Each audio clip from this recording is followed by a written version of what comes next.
hay programas de rehabilitación, no hay nada. Entonces, ha tenido mucho éxito y están diciendo que deben poner a nivel nacional, pero no hay recursos. O sea, el Estado dice eso, pero no hay recursos para apoyarlo. También hay una pregunta sobre la familia y trabajar con mujeres quienes forman a sus hijos. Sí. Claro, sí, trabajamos con mujeres en muchos, y mujeres madres en muchos sitios y dicen, sí, porque han aprendido también una disciplina de castigo físico, entonces lo repiten. Entonces es como aprender otra disciplina positiva de otras formas, aprender cómo comunicar de forma no violenta, cómo buscar una solución no violenta. Sí, es una gran parte del trabajo, sí. Y la otra era cómo trabajar el síndrome de Estocolmo y lo considero como violencia o no. Claro, yo creo que ahí es lo que sale del grupo. O sea, cuando trabajamos violencias y no violencias, el grupo define cuáles son las violencias que más le parecen, más lo que quieren trabajar. En el primer taller dirigimos con los 4 ejes que expliqué al principio. El segundo taller, ellos definen cuál es el tema del taller. Entonces, realmente como facilitadoras no decimos qué es violencia y qué es no violencia. No sé si, o sea, no es como ser una profesora en la Flaxo cuando uno está ahí. Es como que el grupo decide y define. Ajá. Entonces, eso sería, o sea, salen cosas reales del grupo. Y si, o sea, eso no me ha salido en un grupo, pero quizás sale en un momento de un grupo y van a decir el grupo qué piensan.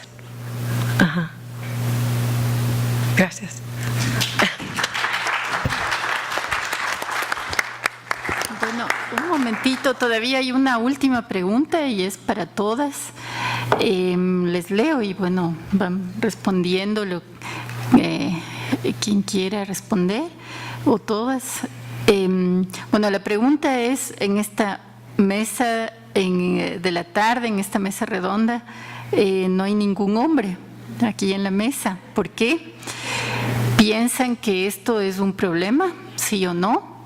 Si piensan que sí es un problema, ¿cómo incluir a los hombres en estos procesos de reflexión, de investigación y de prevención con respecto a la violencia hacia las mujeres? No sé, ¿quién tiene la palabra? No sé si en el mismo orden que primero… Bueno, claro, digo yo, si hay un voluntario para el año que viene. O sea, obviamente sí, género no simplemente es tema de mujeres, y yo por lo menos intenté traer voces de hombres que están trabajando sus masculinidades y viviendo desde otra perspectiva de lo que es ser valiente. En orden de sentados ya.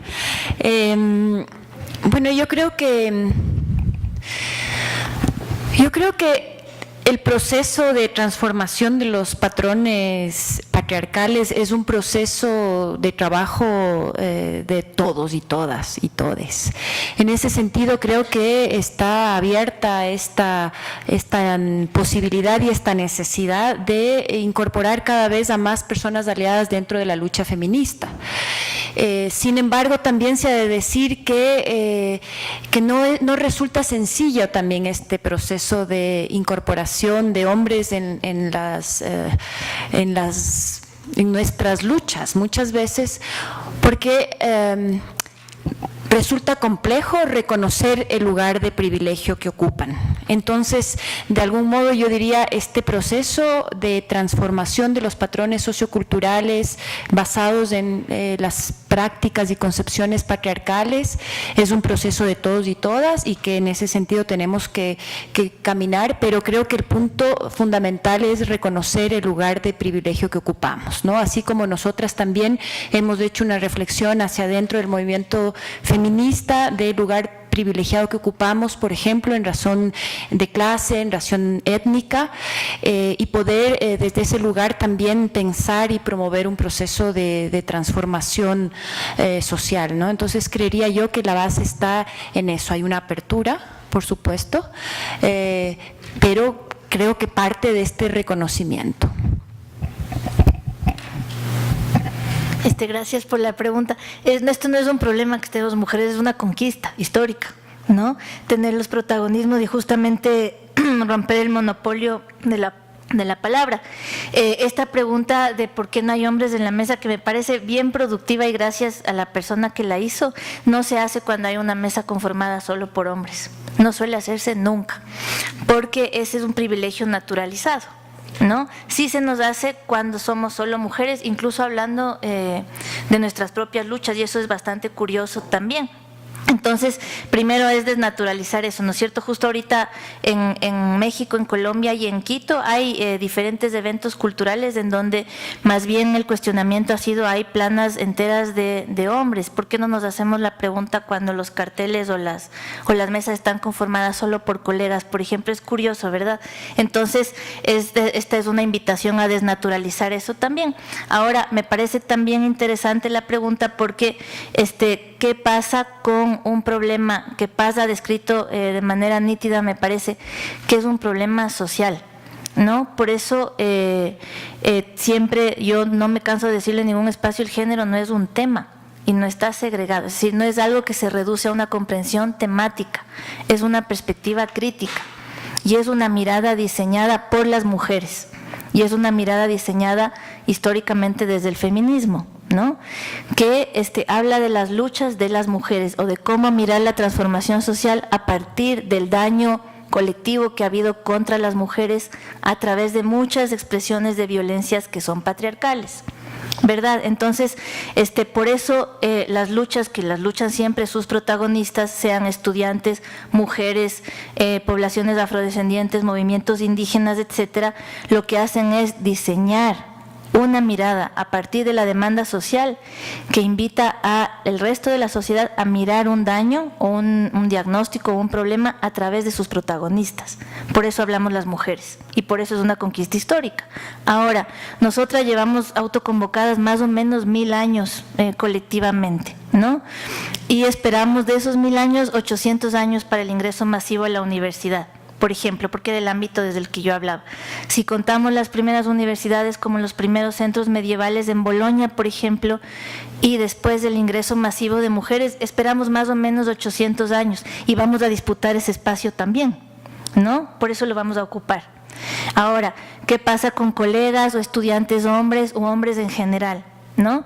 Que empiezan a sentir esa inquietud por la interpelación del feminismo, porque hemos estado interpelando más o menos durante esos 1000 años, desde las casas de brujas hasta hoy, desde las casas de brujas de hoy. Es decir, si hay 1000 años de casas de brujas, entonces esperamos que reciban la interpelación, ¿verdad? Y eso requiere una autoconvocatoria también, ¿no? Esto para decir que no es tarea de las mujeres educar a los hombres, ¿no? Sino que los hombres reciben esa interpelación y que tampoco podemos repetir la estrategia o la manera de transmisión de conocimiento patriarcal, que es explicarles cosas a los hombres, o sea, hacer mansplaining nosotras mismas, ¿no es cierto? Eso no tendría sentido. Entonces, yo creo que socialmente el feminismo ha logrado una diversificación interna que además después ha producido otros campos, ¿no es cierto?, derivados de los estudios críticos de la discapacidad, los estudios de masculinidad, los estudios LGBT, los estudios transgénero, los estudios del cuerpo derivan de los estudios de género que inicia el feminismo más o menos, depende de dónde lo marquemos, ¿no es cierto?, hace 150 años, hace 300 años, o hace 200 años, o hace 50 años. Entonces, si los estudios de género son tan diversos, más bien devuelvo la pregunta y me pregunto yo, ¿por qué no hay una autoconvocatoria académica o desde el mundo de conocimiento colectiva llevada a cabo por hombres? Conozco experiencias de colegas antipatriarcales, por ejemplo, de la Universidad de Valparaíso. Hay un grupo de docentes hombres heterosexuales que se han organizado colectivamente para cambiar el modelo de lo que ellos llaman el signo androcéntrico de la universidad, como yo ya mencionaba. Y es muy interesante su articulación, porque son colegas que son filósofos, biólogos, literatos y teóricos que ahora tienen un colectivo de docentes antipatriarcales, ¿no? Entonces se han autoconvocado. Hay experiencias también de docentes, hablo del ámbito de la universidad porque del ámbito al que yo me había referido, pero también hay colectivos antipatriarcales de hombres que se han autoconvocado a partir de las interpelaciones del feminismo, sí, pero que han resignificado los discursos en sus propios términos, justamente haciendo posible una renuncia a sus privilegios masculinos, desterritorializándose de ese lugar de privilegio para armar otras formas de interlocución con sus pares, profesoras, estudiantes, activistas, ambientalistas, etcétera, ¿no? Entonces sí creo que esa pregunta también haya esa deriva, ¿verdad? O sea, tiene que terminar en una autorreflexión, me parece, que nosotras no vamos a resolver, ¿no es cierto? Hay una propuesta social. El feminismo es un movimiento de protesta social, pero también de propuesta social. Entonces, si la propuesta social está hecha, ¿no es cierto?, la respuesta antipatriarcal puede venir de varios lugares de la sociedad, pero se necesita una autoconvocación también, ¿verdad? Entonces, esa es la dinámica social que llevaría hacia otras lógicas de relación de lo social en pos de la transformación, porque tampoco ninguna superación individual produce transformación social. O sea, un hombre solito, no, pero digamos una autoconvocación social sí está produciendo además discurso antipatriarcal. Y les cuento así como de manera ya menos seria, que estaba súper seria mi respuesta, pero yo he visto en Facebook, por ejemplo, hay nuevos colectivos, se llaman hinchadas antifascistas y antipatriarcales, son hinchas de fútbol y son hombres. Entonces, digamos, hay una autoconvocatoria, pero sí invito también a pensar eso, porque se hace una pregunta cuando hay todas mujeres en la mesa y no cuando todos son hombres. Eso siempre a mí me queda como inquietud, ¿por qué hemos naturalizado lo uno y por qué nos inquieta lo otro? Y explorar esa inquietud también me parece interesante.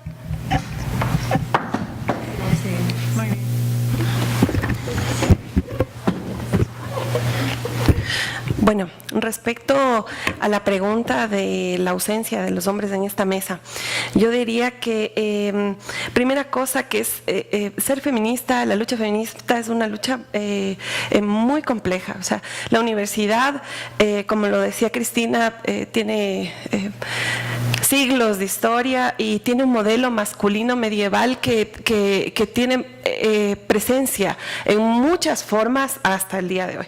Entonces, ser feminista en ese contexto y la lucha feminista dentro de esas herencias es muy difícil, no es cosa fácil. Sin embargo, veo yo que hay bastantes avances, digamos, en este inicio de nuevo siglo, nuevo milenio. Yo sí veo bastantes avances en lo que es la Universidad Ecuatoriana. O sea, ya les digo, cuando yo inicié la docencia universitaria era muy difícil poner el tema sobre la mesa y era muy estereotipado y dejado a un lado. De hecho, les cuento, yo gané el concurso por otras áreas y no por la maestría en género que tengo. O sea, gané por educación, por el tema de educación infantil. Estudios de género no puntuó, así nomás. Entonces, realmente es una lucha y una lucha de todos los días llevar el tema, llevar la discusión. Sin embargo, como les digo, a mí me parece que hay muchos avances porque ahora ya dialogamos con los colegas.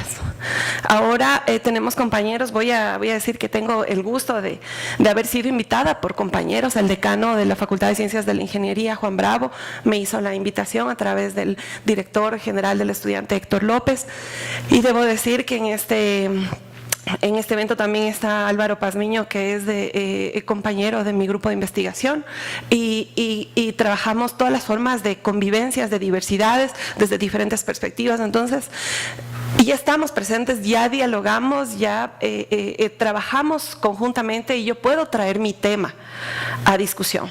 para la investigación, para el debate, para la política. Entonces, me parece muy importante en este momento. En la universidad en donde yo trabajo, la UTE, tiene un rector que se preocupa por estos temas y porque tengamos lo más avanzado posible los instrumentos que nos permitan responder a nuestras problemáticas. Entonces, en este asunto, en los temas de género. Entonces, si bien es cierto, puede ser, como decía Cristina, aquí no están las personas especializadas porque nosotras nos hemos empoderado y hemos tomado la posta en esta temática, hemos tomado la palabra. No es porque tenemos una determinada anatomía o identidad sexual que hablamos del tema, sino también porque somos personas que nos hemos formado, estamos investigando y tenemos conocimiento sobre esta problemática. Problematizamos de un lugar desde el conocimiento. Entonces, nos hemos empoderado del asunto. Claro que sí hay hombres, pero todavía son pocos, o sea, y más por lo que he visto problematizan los asuntos de masculinidades, en el caso de la UTE, los asuntos de orientación y diversidad sexogenérica, pero estamos creciendo en el tema. Yo le veo desde ese lado y es algo que realmente sí nos alegra. Le voy a darle el paso a Fanny, que también tiene un comentario que hacer. Bueno, yo me alineo mucho a la lucha que sostiene Cristina Burneo, pero también creo que hay que posicionar que el feminismo no está sustentado en ninguna mirada esencialista o purista ni separatista. Judith Butler justamente ha dicho que ese ha sido uno de los enmarañamientos que la gente que no lee desde la lectura clave de género como una mirada estratégica puede llegar a confundir o a dilapidarle al feminismo como el feminacismo, como el mujerismo, como un proceso de exclusión. Yo considero que los feminismos populares son justamente los feminismos de la región latinoamericana y son donde se condensan las miradas de las personas indígenas, de los afros, de las diferentes diversidades étnicas, de las personas que aluden a las diversidades sexogenéricas, y que eso es la mirada revolucionaria del feminismo, que sí busca quizás que no haya esa jerarquía binaria del hombre-mujer. Eso sí es algo que creo que en el feminismo, desde estas miradas populares y desde estas miradas que son mucho más abiertas a nuestras regiones, con este mestizaje cultural, con estas características tan diversas, nos permiten identificar que el feminismo en esta medida está en contra de esa jerarquía hombre-mujer, de esa mirada de que también existen sujetos feminizados, y esos sujetos feminizados son los que nos escriben a ese hombre blanco, letrado, heterosexual, propietario, que ha marcado un ideal heteropatriarcal capitalista. Y yo creo que el feminismo sí incluye, y también yo creo que hay compañeros varones antipatriarcales que se suscriben a esta lucha, pero hay que reconocer que la lucha histórica le pertenece a la teoría de la acción política de las mujeres, pero que sí incluye en esas luchas de estos varones que han sido parte de estas miradas del subordinado femenino, en que sí se circunscriben varios varones, ¿no? Entonces yo creo que es una política de todos y de todes, de que el feminismo busca sujetos que puedan vivir vidas dignas, plenas y en un sentido de empoderamiento, en especial para nosotras, las mujeres que hemos tenido que luchar. Definitivamente por eso el feminismo es la teoría de la acción política, ¿no? Pero en ningún momento esta perspectiva feminista es separatista o excluyente o enajena al varón, ¿no? Si no vamos a reproducir el modelo al que hemos estado tratando de erradicar, ¿no es cierto? Un modelo en el que siempre las mujeres han tenido que ocupar un lugar de subordinación, y en ninguna medida la mujer o las mujeres que estamos en estos espacios queremos ocupar una jerarquía de superioridad frente a los compañeros, sino lo que siempre ha dicho el feminismo, la lucha por la igualdad. Esa es la lucha. Todos somos los otros, entonces esa es la lucha que aspiramos, no generar ninguna perspectiva esencialista o purista o de separación en ninguna medida. Muchísimas gracias a las colegas que nos han aportado con muchos datos, con críticas, con perspectivas sobre el género, sobre las violencias de género, sobre lo que pasa en las universidades con respecto a estos temas. Les agradezco muchísimo a todas las aquí presentes, a Mónica, a Paz, a Cristina, Fanny y María Alexandra. Bueno, sin más, doy por terminada esta mesa y vamos a esperar 2 minutitos que va a estar acá con nosotros el director de Flaxo Ecuador, Juan Ponce, para la clausura de estas jornadas que han sido de 3 días. El lunes empezó en la Católica